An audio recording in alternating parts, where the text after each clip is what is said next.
দেখে না দেখে কে? কেউ যেটা দেয় না দেয় কে?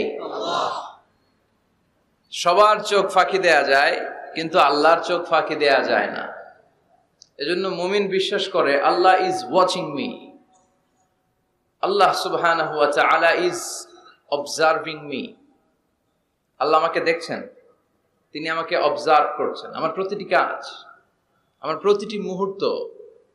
In the day of judgement তার কাছে পাই টু পাই, তার সুপ্রিম কোর্টের কাঠগড়ায় দাঁড়িয়ে আমাকে হিসাব দিতে হবে। এটা হচ্ছে মুমিনের বিশ্বাস। মুমিন সব সময় এটা বিশ্বাস করে যে কেউ না দেখুক, দেখে কে? আল্লাহ। পুলিশের চোখ ফাঁকি দেয়া যায় কি যায় না? কথা বলেন। পুলিশের চোখ ফাঁকি দেয়া যায় না? সিগন্যাল দিয়ে রাখছে পুলিশ, যাবা না, হুট করে গাড়ি টান মারছে, কিছু করার আছে? র্যাবের চোখ ফাঁকি দেয়া যায় কি যায় না? বিমানবন্দরে কাস্টম